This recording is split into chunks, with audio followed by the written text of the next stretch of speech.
This does say that we're going to be comparing the epithelial and connective tissue to each other, but it's mostly a way of me introducing epithelial tissue, making it simple and easy.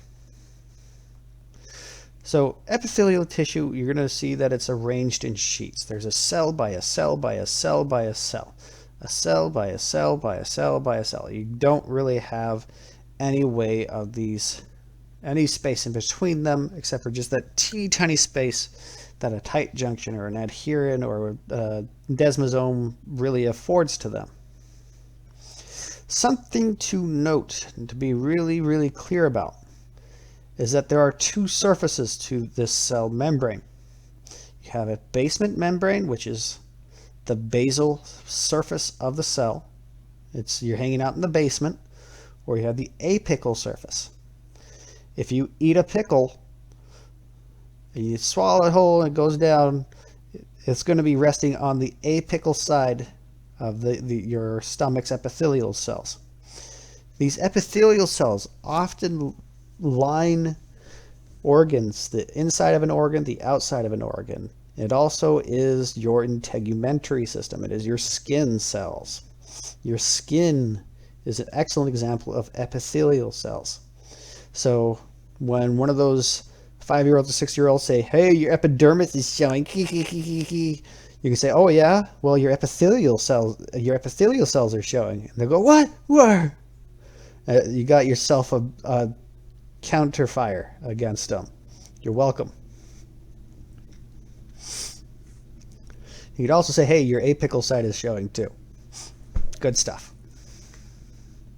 Now, we can name these different types of tissues, these different types of epithelial cells, based on how they are organized.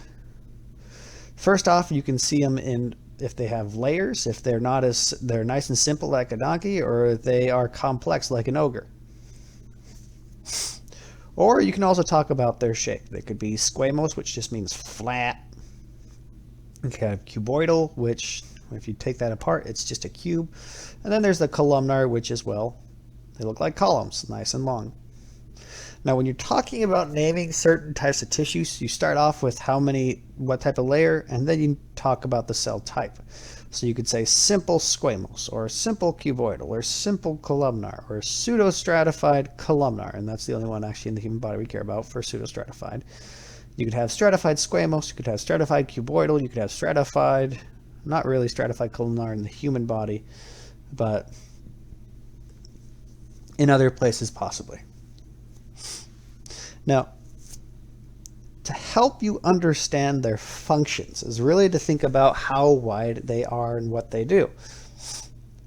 If we're talking simple squamous, that's like the super thinnest type of lining you can have, while the stratified columnar would be the widest, which doesn't really exist, but you get the idea. The simple squamous is the stuff that you will see when you want nutrients to be exchanged. So for instance, if you want your oxygen and carbon dioxide to exchange, the part of the lungs that actually has that exchange site is actually simple squamous. Your capillaries, a vessel or a blood tube, a blood vessel, is really, really thin, and it's made of simple squamous, and this is also the site of nutrient exchange. You get your oxygen exchanged for carbon dioxide, you get sugar exchanged for, well, carbon dioxide, or lactic acid, depending, doesn't matter for that right now, or your metabolic products that are going to make something of it versus the stuff that you've used and you don't longer need, your refuse. These other two, the cuboidal and columnar, are usually secretory, meaning they like to leak stuff. They like to leak things. They could leak water, they could leak fats, they could leak enzymes. They like leaking things. Now for protection though, surprisingly, most of the time when you're talking protection, you're talking about stratified squamous. Your skin is stratified squamous. The inside of your mouth, inside of your anus, is also stratified squamous. It's anything that is likely to see any abrasions or some attack or what have you. It will be stratified squamous. It's there to protect. It's there to disallow the entrance of foreign bacteria or foreign materials. Now, I did include this chart here to show you what type of things can exist inside the human body. We got the simple squamous, we got simple cuboidal, and simple columnar, all of which can exist.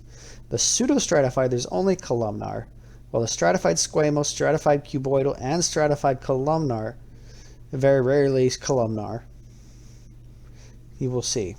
You'll also get something called transitional. Transitional is an epithelial lining that's sort of almost, if I could describe it in a different way, very pliable, very stretchy.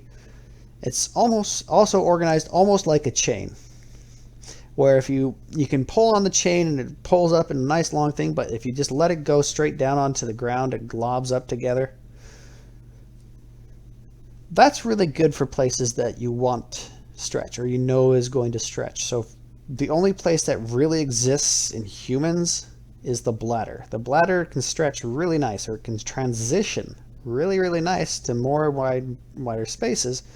Well, if you think about it in other places, those of you that have had like a kidney stone or a gallstone or things like that, those tissues don't really stretch, and it doesn't feel very good when something tries to force them to stretch.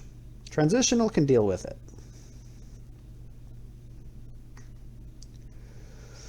Now, as I had mentioned, the cuboidal and the columnar sure do like to secrete stuff. In fact, if you go to your glands, if you go to your hormones, if you go to sweats, you know, all that stuff, saliva, they're most likely secreted by either cuboidal or columnar.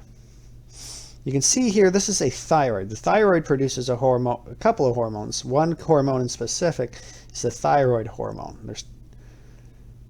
And you can see, if you take a look-see at this cross-section, it's nice and square, nice and square, nice and square, nice and square. I'm going to say nice and square one more time because it's nice and square. I love being square.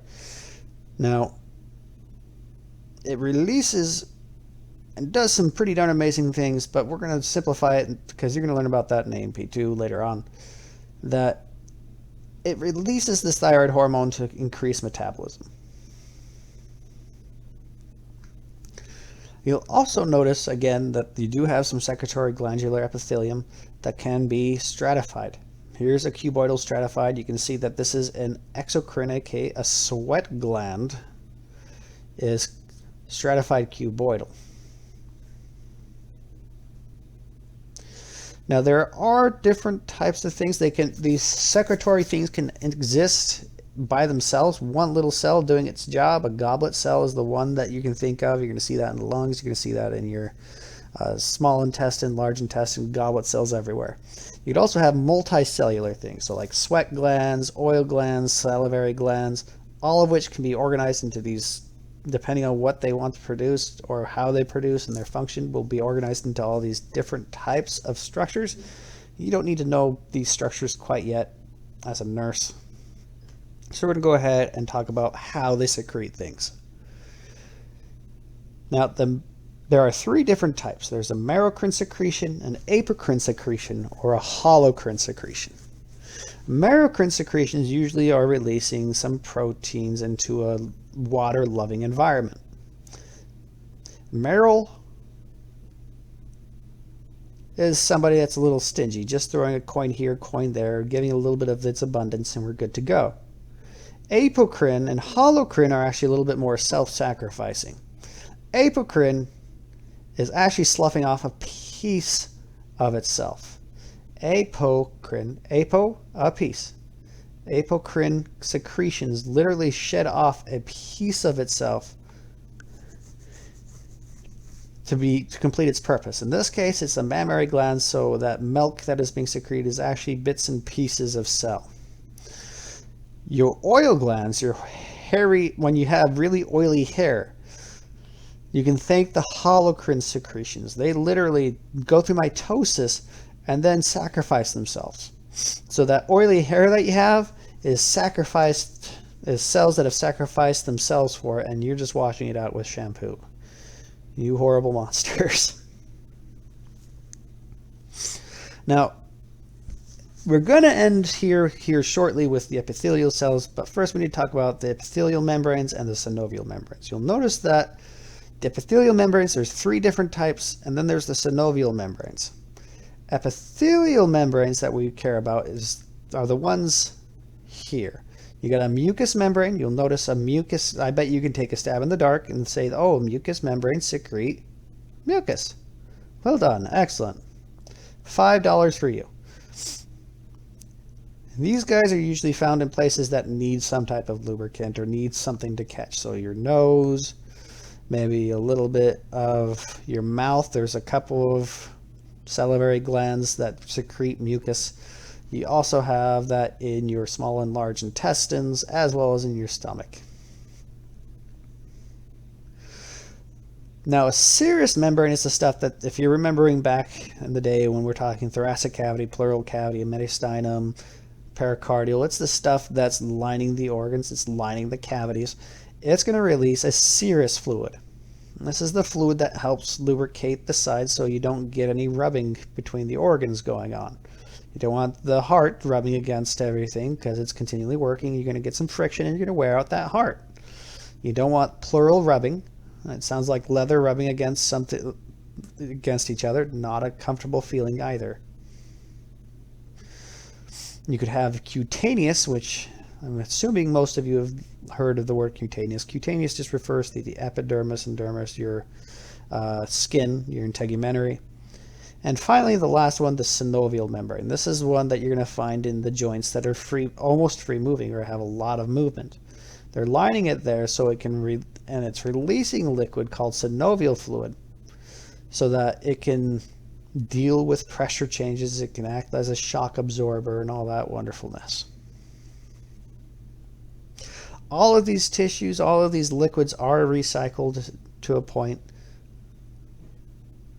And that, my good friends, is the end of our discussion for epithelial cells.